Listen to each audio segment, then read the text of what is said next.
that we have people like Apostle Aganga today is because that we have people like him or Apostle Adeshina or Apostle Ngozi is because we have a Bishop Jonathan. What we're doing here today, all of us know that no country can survive without a strong manufacturing base, and that every country is being driven by their SMEs. I know that very well. If you look at something like Bank of Industry, under your watch, it became from a failed government institution to a social government institution. I recall when I called Evelyn on a Sunday. I was the first governor to go to Bank of Industry. I called her on a Sunday. He told me he's going to church. I said, Evelyn, I'm a strong Christian and a Catholic, but what we are going to do is what we are going to church to pray for. So let's meet and deal with it. And she offered herself on a Sunday. And I can tell you he's contributed a lot to what we are doing. We will support you all the way to what you're doing today. But let me also plead, Mr. President, that the background of all we're doing today is that we make a policy for buying Nigeria.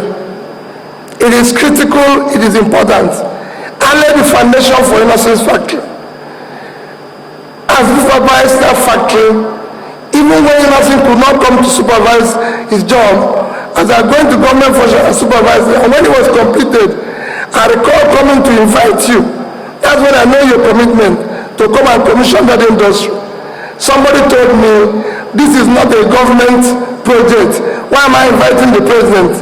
And I recall saying in front of you, you don't need to commission what I'm doing. I'm doing it with government money. What you need to commission is somebody's effort and entrepreneurship. The other one I can commission. And you came. Today, by Anambra State patronage, because when it started, I said, Innocent, the cars, the palm sets you use, all our traditional rulers, all our school, you manufacture it here. And I recall telling you, people said, oh, it's not good enough. Maybe the brakes will fail. Maybe this. I said, don't wait. The number of people that remain after he has killed the other, the rest will drive it. But we will drive it.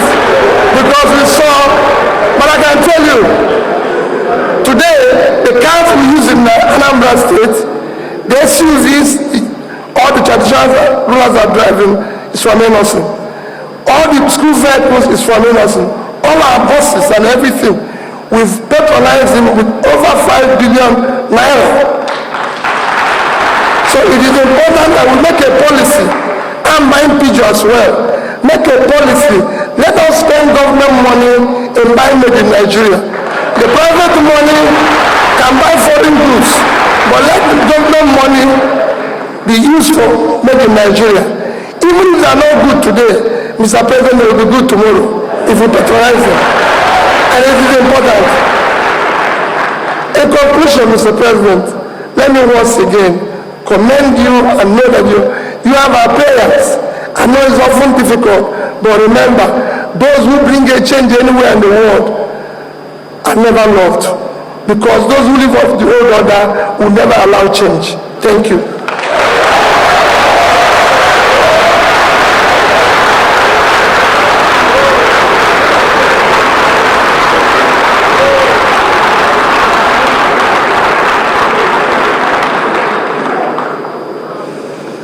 Because I don't want to live in the old order, let's give him another round of applause. Thank you. Your Excellency, distinguished ladies and gentlemen, the next speaker is a medical doctor. Maybe that's why the little girls also wanted to be doctors. But he also believes that free enterprise can lift a people out of poverty. His people love him, they call him the Iroko. Please welcome here His Excellency, the Governor of Ondo State, Dr. Olusegun Mimiko.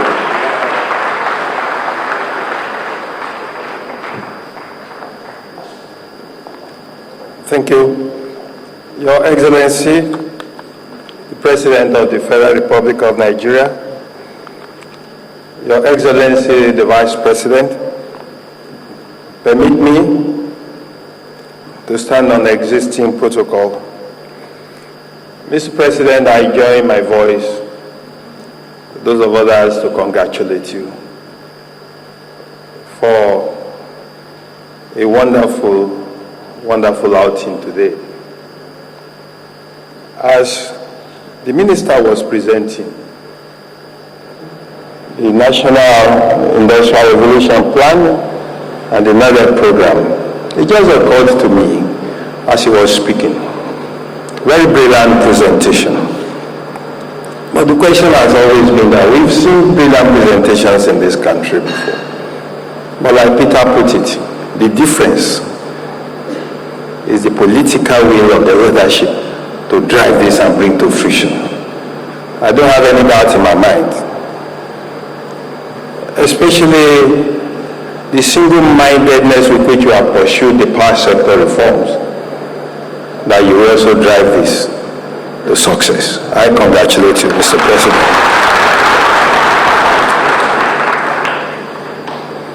We've talked about policy consistency. I think the guru of manufacturing, Aliko, I have an unsettled matter with him, mentioned policy consistency, and that is absolutely important. And I thought I heard the minister saying that most of these policies will be put into legislation for sustainability so that nobody comes tomorrow and change from right-hand drive to left-hand drive. And I think that is absolutely important. But for me, what is even more exciting than all of this, yes, Aliko said 5 people built America. But what is more exciting to me is the micro and the small and medium enterprise program. Because that is what will engender inclusive growth and development in this country. That is where we tackle the issue of the yelling gap that is existing now. That is where we bring the type of equity that will heal the soul of our nation.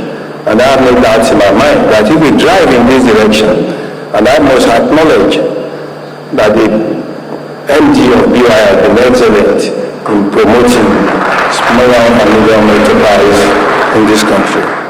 Mr. President, I do not envy those who would like to debate with you or contest against you. I do not envy them. And I have always believed that we must change the tenor of our politics and discuss issues. So I'm waiting for alternative plans, not arguing, alternative plans.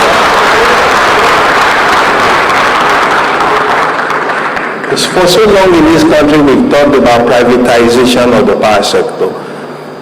But somehow we have not mustered enough will and focus to drive it through. You are doing it. And you are doing it in such an exciting way that you have invited the power sector more than 3 billion of investment into that sector. What other evidence do you have that there is confidence in the Nigerian economy? I'm sure you are on the right path. They've talked about other sector. Agriculture. Within a split of 3-4 years, you have brought it to the front burner.